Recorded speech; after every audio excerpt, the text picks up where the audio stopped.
Hi, it's December 5, 2017. Thanks for joining me on the papers this morning.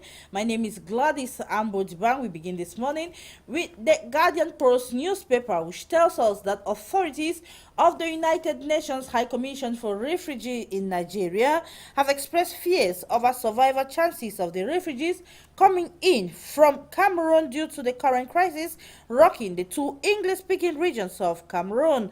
A refugee or the United Nations High Commission refugee delegation, which currently visited communities in the Cross River state of Nigeria, where many of the Anglophone refugees are seeking refuge, expressed concerns over the sorry and life-threatening conditions that under which the fleeing Cameroonians are living. The paper tells us how the body has, however, assured partnership with both the state and the federal government to adequately address the situation. To have details on that story, read today's edition of the Guardian Post newspaper. Then the paper tells us how the Indomitable Lions coach Igor Bros has been sacked by a decision that was signed yesterday, December 4, 2017. And according to the Guardian Post newspaper, Belgian Igor Bros has been sacked from his role as the head of the Cameroon's national football team, the Indomitable Lions, but he will stay on until his contract officially runs out, that is in February 2018. This follows a decision taken in Yaoundé yesterday by the 5 members of the Normalization Committee of the Cameroon Football Federation, FECAFOOT, after a meeting to review the contract situation of the 64-year-old trainer. The details are found in today's edition of the Guardian Post newspaper. Then the paper tells us how markers or GCE markers for 2017 are threatening street protests over unpaid salaries. The paper or allowances, I beg your pardon. The paper tells us how the markers of the problematic 2017 General Certificate of Education are threatening to stage the street protest that is in Bamendo and in Boya in the northwest and southwest regions of Cameroon in the days ahead to press for the payment of their allowances. The Guardian Post newspaper gathered that the irate markers are mobilizing to stage peaceful protests to the offices of the GC board in Boya and Bamenda, both in the northwest and southwest regions of Cameroon. The details you have on page 2 of the Guardian Post newspaper. Let's move over to La Nouvelle Expression this morning, which tells us about His Lordship Samuel Kleda, who is Archbishop of the Douala Archdiocese.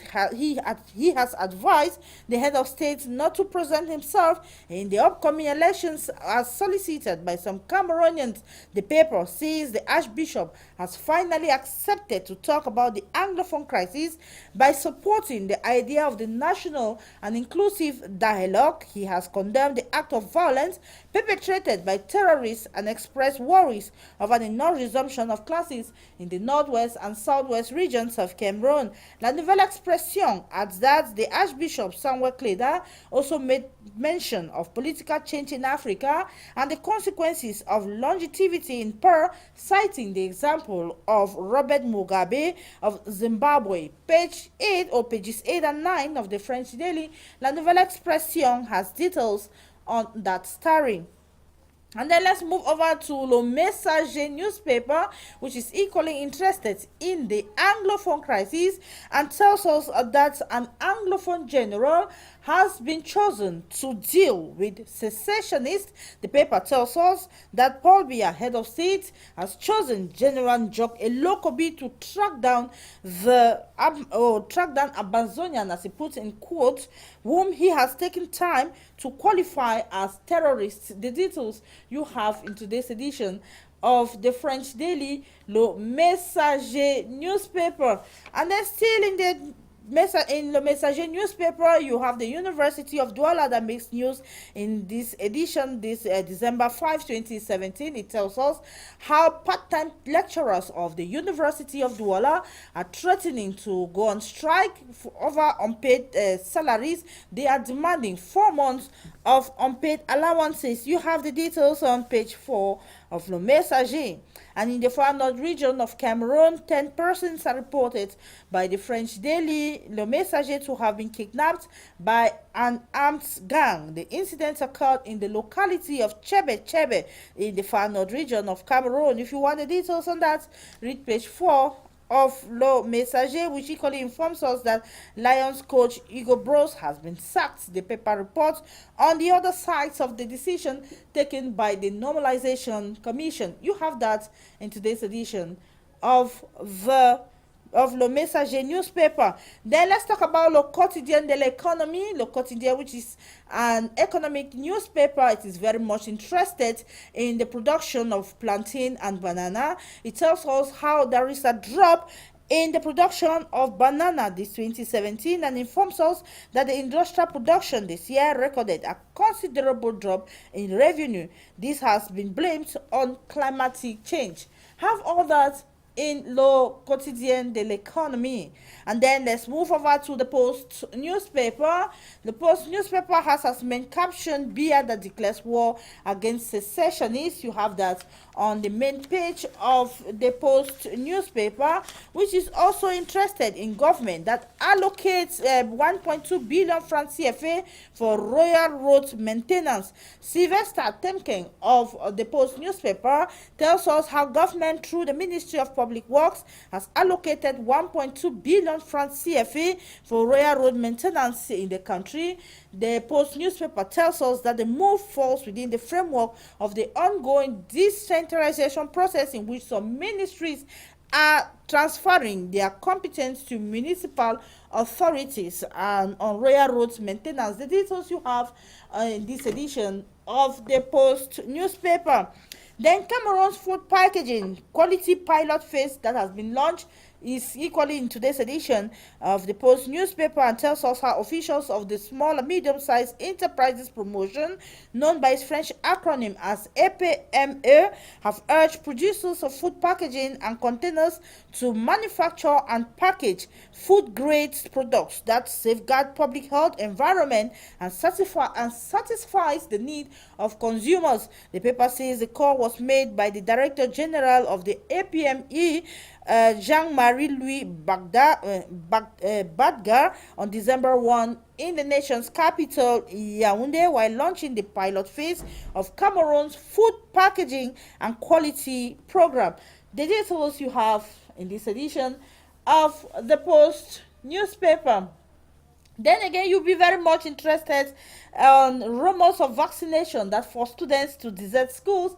This took place in the far north region of Cameroon. The paper says hundreds of them on November 29 fled from their schools following rumors that a serious vaccination campaign that would render them sterile was launched in their school. The Post gathered that due to the rumors, a school that normally hosts over 900 pupils was left with just 400. Teachers and health officials have been making efforts to help these children come back to school to no avail. Even where the pupils have managed to come, the turnout is still very timid.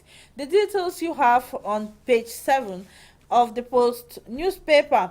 And then in the southwest region of Cameroon, the Post newspaper tells us how Bakassi chiefs want Bia's road promise fulfilled immediately and says that the chief Samuel Anki made the observation on November 28 during the Southwest Administrative and Security meeting stage at the Kumba City Council, where he expressed fears that most of them might die before President Paul Biya fulfills his promise of tarring the Loom Tombel, Kumbai, Kondo Titi, Mundemba, Aqua, Isangale Road corridor promised many years ago. According to the traditional ruler, the promise has taken some time since President Biya said he would ensure that the famous road access is tarred. If you want more on that story, then you read page 7 of the Post newspaper.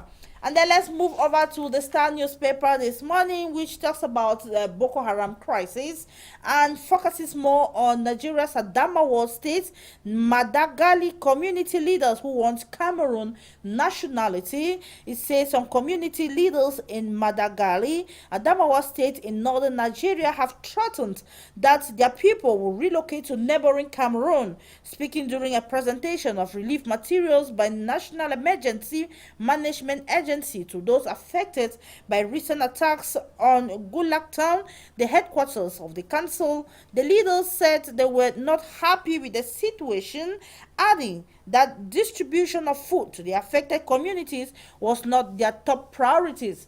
The Star newspaper says Yusuf Mohammed, chairman of the council, said people of the area have made up their minds to leave Nigeria if nothing was done to alleviate their suffering.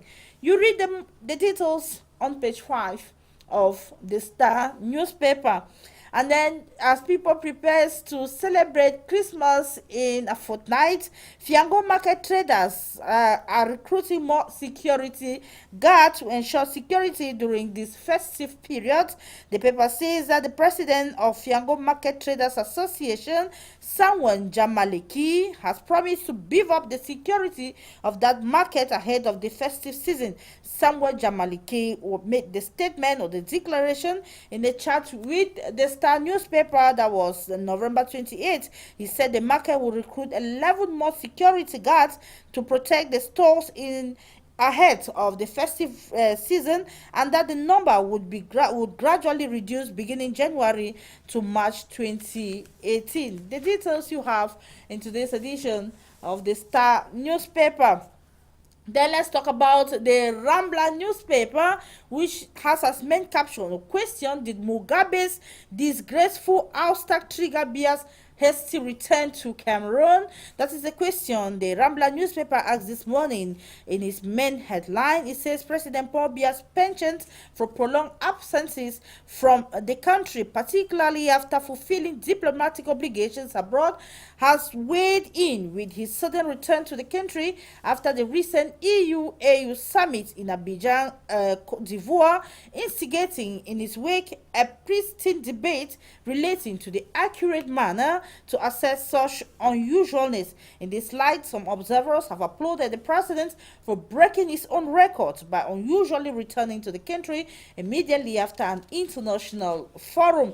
They have also commended him for not sojourning in Abidjan for as long as he had done recently in Switzerland after the 74th UN General Assembly. If you want more on that, read page 3 of the Rambler newspaper.